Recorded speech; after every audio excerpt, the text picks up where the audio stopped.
ഒരു രാജ്യത്തു നിന്നും മറ്റൊരു രാജ്യത്തിലോട്ട് കടക്കാൻ വേണ്ടിയിട്ട് സാധാരണയായി നമ്മൾ ആശ്രയിക്കാറ് ഫ്ലൈറ്റോ കാറോ ട്രെയിനോ ഫെറിയോ ഒക്കെയാണ്. പക്ഷെ നടന്നുകൊണ്ട് ബോർഡർ ക്രോസ് ചെയ്യുന്നത് എപ്പോഴും ഒരു രസകരമായൊരു അനുഭവമാണ്. മുൻപൊരിക്കൽ ഞങ്ങൾ ഇതുപോലെ ഉസ്ബെക്കിസ്ഥാനിൽ നിന്നും നടന്നുകൊണ്ട് ബോർഡർ ക്രോസ് ചെയ്ത് തജിക്കിസ്ഥാനിലൂടെ യാത്ര ചെയ്യുകയുണ്ടായി.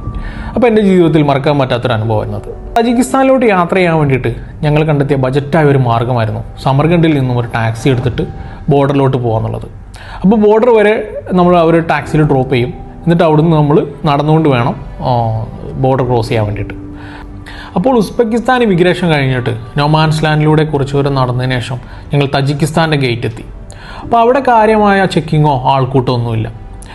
ഒരു ഓഫീസർ മാത്രമാണ് അവിടെ ഉള്ളത്. അപ്പോൾ ആളുടെ അടുത്ത് ഞങ്ങൾ പാസ്പോർട്ടും വിസയും കൊടുത്തു.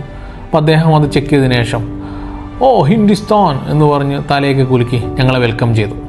അപ്പോഴേക്കും ഞങ്ങളുടെ സുഹൃത്ത് അഫ്രത് ഷോൺ അവിടെ കാറുമായി എത്തിയിട്ടുണ്ടായിരുന്നു.